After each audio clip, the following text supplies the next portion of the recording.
Hi guys, long time no see. It's me again, Michelle Gihe.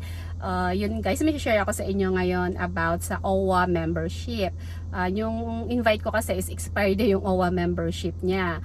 So, 'di ba kapag nag-i-invite tayo ng mga invite natin o kahit re-entry na sila, so kailangan pa nilang dumaan sa DMW. So ang pinagkaiba lang is pag first timer ka, syempre kailangan mong dumaan sa seminar or sa magkuha nga ng PDOS, and then magbayad ng OWA membership para makakuha ka na ng exit clearance. So yun yung sa mga first timer. Pag re-entry ka, hindi mo na kailangan mag-seminar uli. So ipapakita mo na lang yung exit clearance mo nung last year, yung last time na pumunta ka papuntang Korea, and then yung resibo ng OWA membership na binayaran mo. So yun lang ang hinihingi nila, then okay na. Ngayon, same pa rin naman kasi yung invite ko is yun, babalik siya uli ngayon by September, and then nag-ask ako sa DMW kung ano ba yung mga bagong requirements. So almost same pa rin naman yung mga requirements. Merong mga isa o dalawa lang yata na hindi nakasama doon sa hinihingi nila gaya ng last time. At yun, ipinasa ko pa rin naman yung mga dating requirements na pinasa ko sa kanila.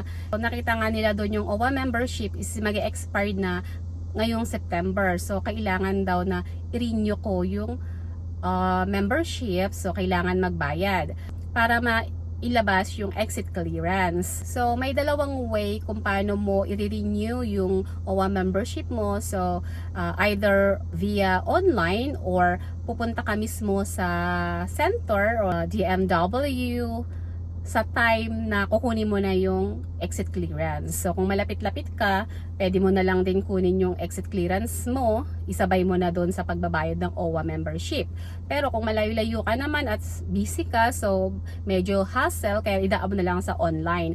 So, actually yung online mas madali lang din naman siya. So, kailangan mo lang naman mag-register dito sa site ng DMW. So, ito yung site nila, at dito kailangan mo lang din pirmahan or fill upan or fill out lahat ng form ng mga question doon, and then kailangan nakalagay dyan sa profile is active, and then lalabas na yung bagong date ng OWA membership, na ibig sabihin na renew mo na siya. So magkano ang bayaran? 1,500. So ayan, ipapasa mo na lang din sa kanila. So ito na yung ipapasa mo. Screenshot na lang din yung ipapasa mo dun sa DMW.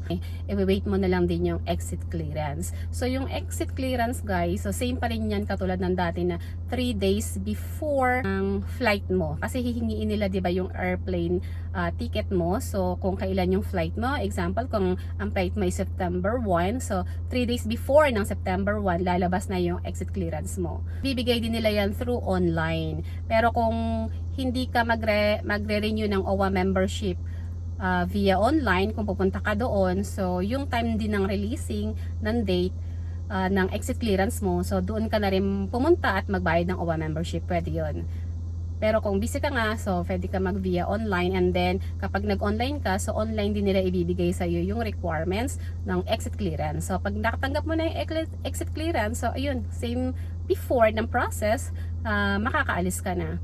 I remember guys, parang a month ago, may nag-message sa akin na na-offload daw siya. So kung tinanong ko kung bakit ganun yung nangyari sa kanya, so hindi siya yata dumaan ng DMW.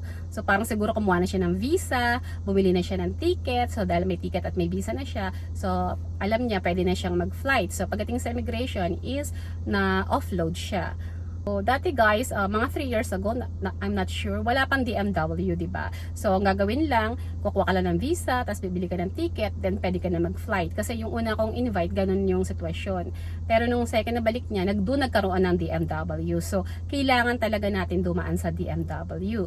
So, lalo na kung first timer ka, kasi kailangan mo talaga magbayad ng OWA membership at makakuha ng exit clearance. So, at dadaan ka rin ng seminar na about kumbaga yung PDOS, kailangan mo rin talaga siyang i-take up. So, ayun yung pinaka-process niya. And then, yung message niya sa akin is, kailan lang yun. Hindi niya siguro alam na may process na DMW pa. So, same lang din na invite din siya ng family niya. So, sayang lang din. Pero, pwede naman yung kung na-offload ka, pwede ka nang bumili uli ng ticket, pero mag-apply ka muna uli sa DMW. So, para alis ka. So, yun guys, yung video ito ay tungkol lang naman sa OWA membership. Kapag expired na siya, so pwede kang mag-apply direct na yun nga, kung kukunin mo na yung exit clearance mo, pwede kang doon yung time magbayad ng OWA membership. And pwede naman via online. So sa via online, i-screenshot mo lang naman kung active na at nabayaran mo na siya. So yun yung price is 1,500 something. So yun. Pag okay na, same process, so wala naman nagbago para sa mga re-entry. So, ayun yun lang yung video ko ngayon. Thank you for watching. Don't forget to like and subscribe. Bye!